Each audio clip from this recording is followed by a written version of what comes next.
All right, thank you, Randall. I'm so excited to be here with you. I want to just apologize for rustiness. I feel like every speaker who comes to an ILP conference or other conferences this fall is probably giving their first talk after quite a lot of talks on Zoom. So the third dimension is like a little startling to see actual human beings in the room. I want to ask just for a quick show of hands, though, can you raise your hand if you're here representing a large company, call it 500 employees or more. How about MIT community people who are in the room? And then entrepreneurs, consultants, others, a couple of those, great. I just wanted to get that sense, and I'd love for this to be very interactive, so questions on Pigeonhole would be great. I also have, can you raise your hand if you're familiar with the game show Family Feud? Hosted back in the day by Richard Dawson and now by Steve Harvey. We're going to do a little bit of Family Feud, and I brought some prizes just to bribe you or incentivize you to pay attention. Ecosystem, I think, is just at a really interesting moment right now, and so I want to dive into that. I think what an ecosystem is and what startups get out of it, what corporates get out of it, is going to be very different in 2022 and beyond than it was before we entered into this pandemic era. So just a little bit about InnoLead, if you're not familiar with it. We're based here in Boston. It's a network of corporate innovators, strategy, R&D leaders. We produce content and research, in-person events, virtual events, just to help them deliver value to their organizations. You can see our website and social handles there. As Randall mentioned, my background is as a journalist, so I'm always interested in what's new and what is the freshest information we can serve up. And so all this data is going to be data that was collected in 2021. This chart is from the National Venture Capital Association, and I just show it to make the point that there is a lot going on in the startup ecosystem. This is just US venture capital investing. And the really interesting thing about that bar all the way on the right is that bar is just the first 3 quarters of 2021. So we're on track to hit new records in venture capital funding. That's really providing rocket fuel to a lot of startups. And so I do think that the startup ecosystem in Kendall Square, in the Valley, everywhere in the world, Tel Aviv, Bangalore, is going to be driving a lot of really interesting developments and breakthroughs over the next few years. If you look at the map of the United States, there really are 4 dominant cities. I think today we're only supposed to pretend that Boston, Cambridge is the city that matters, but you can see, New York has a little bit more in terms of 2021 VC money invested. The Bay Area and Los Angeles are also the powerhouses on the left coast. My hometown, Miami, wouldn't really have shown up on this kind of map 5 or 10 years ago, but now you can see it's got about $2.5 billion in venture capital funding this year. There's a lot of crypto activity now happening in South Florida. But we should point out that there's a lot of activity outside of the US, and likely some of you are from outside of the US, so let's not sleep on the Scandinavian countries, London, India, Israel, South America. There are startups everywhere.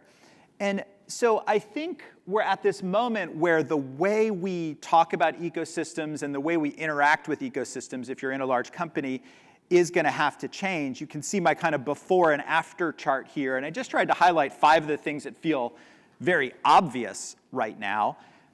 Accelerators, Y Combinator, Techstars, Mass Challenge, here at MIT, Design X. These used to be really about attracting startups to a specific city in the world, connecting them to the people in that ecosystem, the investors, the advisors, and kind of getting them to put down roots. Well, those accelerators are all now virtual or hybrid. They're kind of more low residency programs than full residency programs.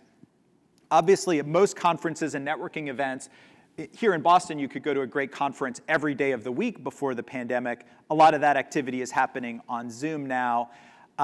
Lots of people working remotely, venture capitalists getting comfortable investing in people in Kansas City, if they're based in San Francisco, which wasn't something that happened a lot pre-pandemic. VCs used to really like to be able to drive over or walk over to a board meeting, and they certainly felt like they wanted to have that local exposure to founders.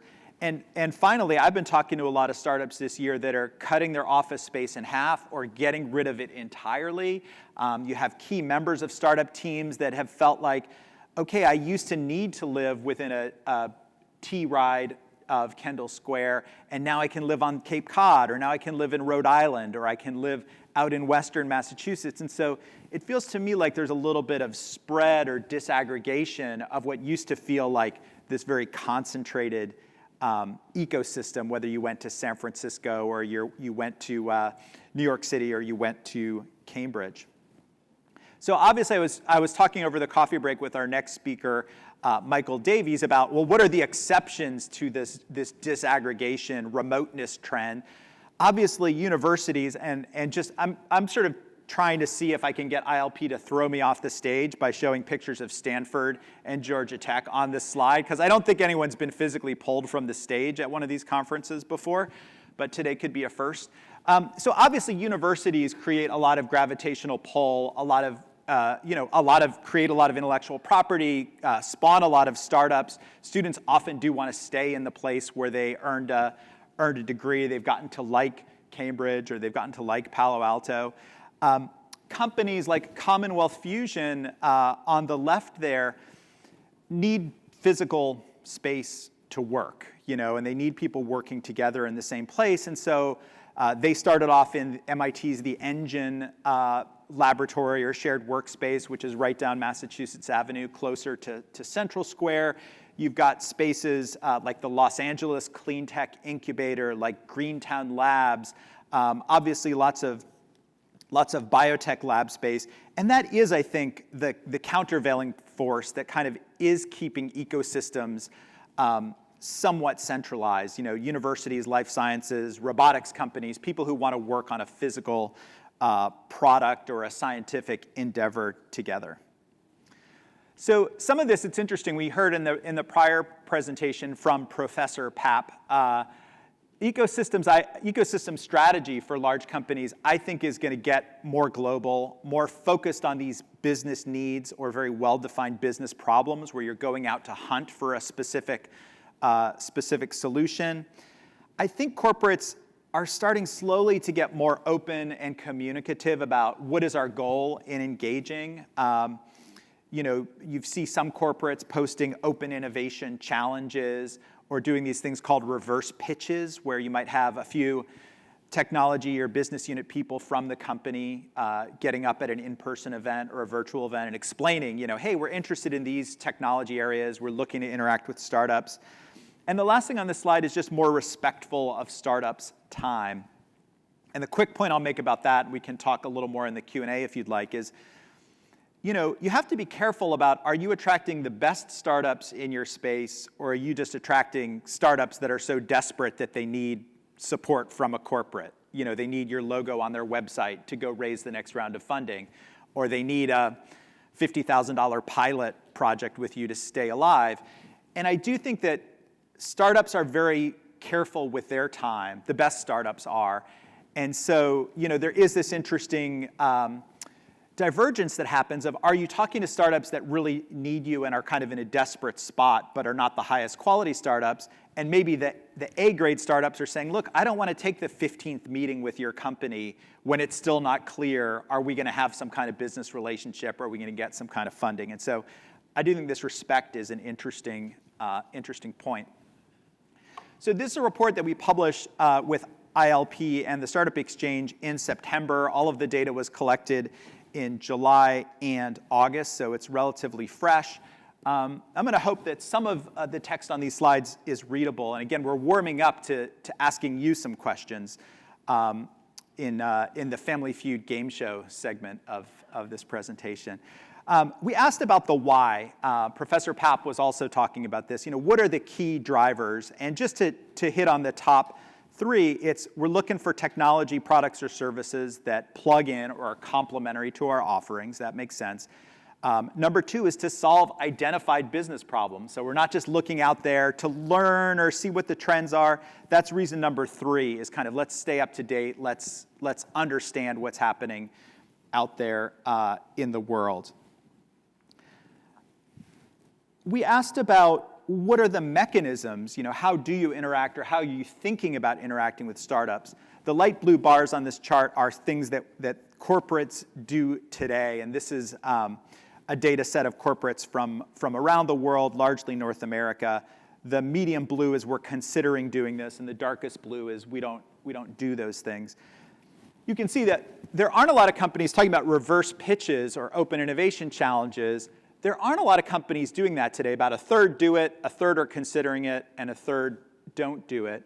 Lots of scouting, as we were talking about in the last session, lots of pilot testing.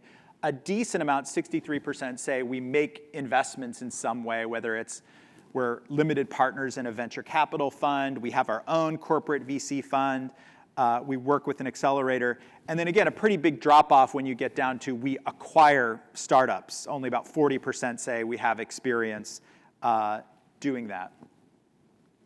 So you'll notice I've censored this slide temporarily because I'd love for you to maybe write down a thing that you think is in those top 5 answers of how do corporates think about quality startups. We'll show you what it's not. It's not their IP portfolio. It's not that they have blue chip VCs. It's not, interestingly, this is me trying to get thrown off the stage again, it's not that their founders come from top universities like MIT, Harvard, Stanford, the Technion. And it's not that they've been through accelerator programs like Techstars. So what do you think is in the top 5 answers? I brought a couple prizes to give away for folks who are willing to share a guess about how corporates might define a quality startup that they want to work with. All right, over there. Revenues? Do they have revenues? That's an interesting answer. Let's have some other guesses. Yeah. Do they have customers? Perfect. Let's have another guess. Yeah. Focused insights. Focused insights. How about here? The founders. What's that? The founders. Who are the founders? Oh, that's a good one. Okay, so let's take one more guess from the middle here. Yeah. A track record? Say that again? A record of innovation? A track record of innovation. Okay, so I have, maybe somebody can help hand out prizes here. Over there, already has pilot customers is reason number 2. So nice work. And then over here, I have a notebook, Innovation Leader notebook, because someone said the entrepreneurs, track record of the entrepreneurs, was that you? All right, fantastic. Here, I'm going to try to do this socially distant. Nice work. So you can see the top 5 reasons. Already built prototypes is reason number 1. So you have a product that you can show that is not just a PowerPoint deck. Number 2 was you have reference customers that you can, that you can say, hey, this is the ROI that we've delivered. And then your answer is number 3. The team includes experienced entrepreneurs. And you can see number 4 is can they respond to market feedback and pivot? Maybe the corporate is telling them, you're solving problem A, but we really also need you to solve problem B. Can you expand or adapt? And then a team that clicks and can work together effectively kind of rounds out that top 5.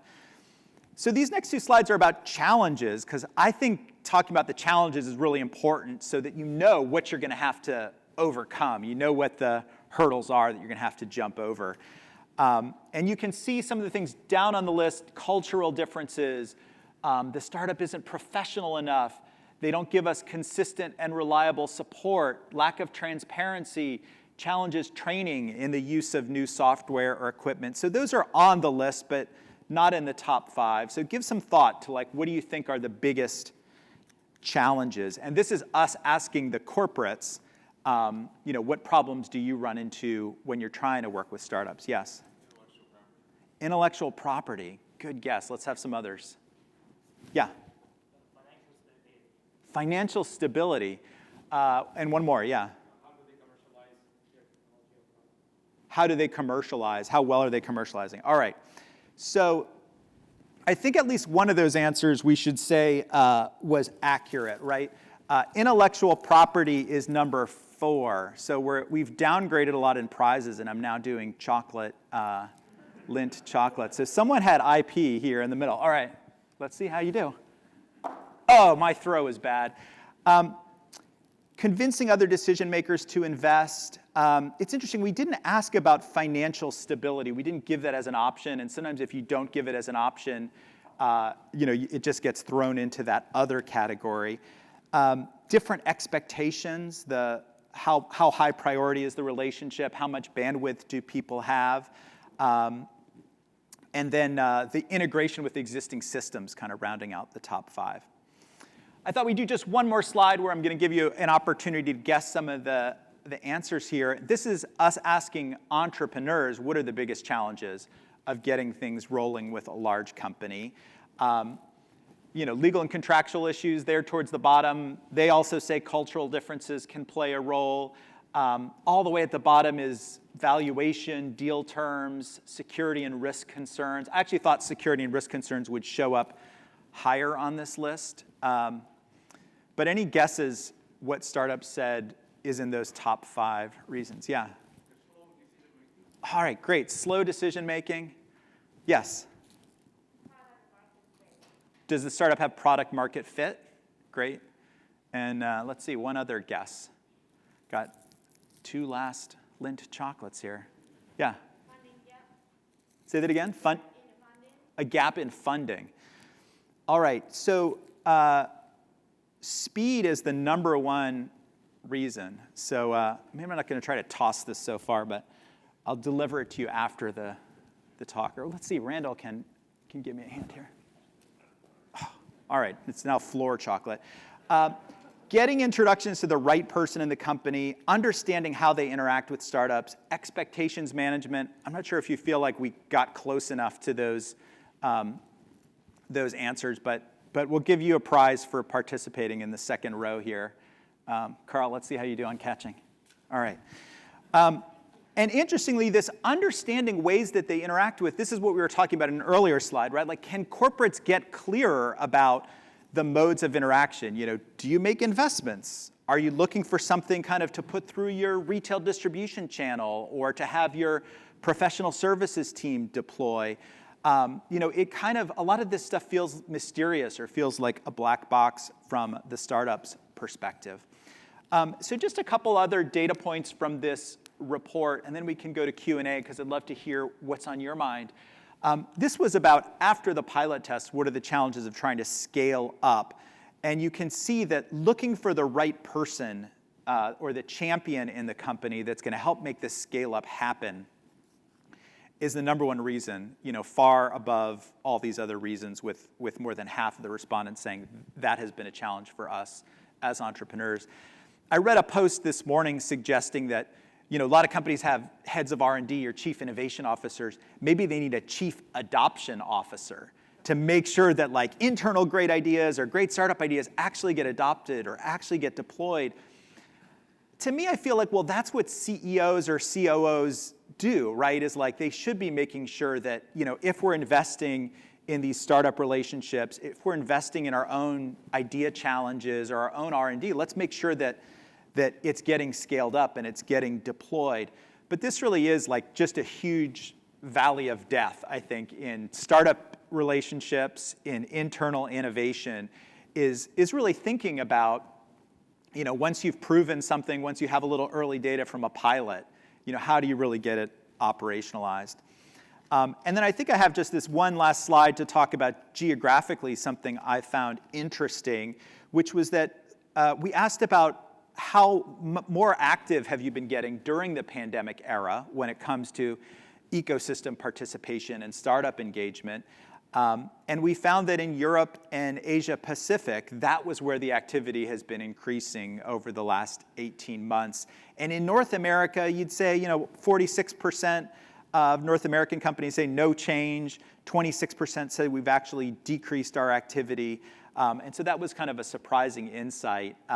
And again, all this activity has been happening virtually through Zoom meetings and Microsoft Teams meetings, as opposed to jetting around the world to universities and demo days.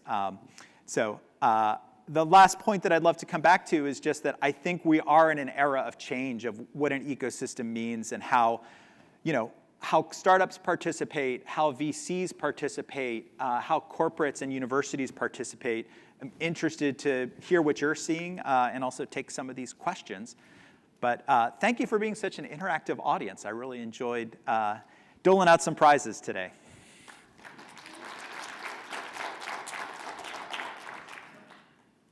All right, so some questions from Pigeonhole. What are some things a large company, even with very little budget, could do if they wanted to be better connected to the startup ecosystem?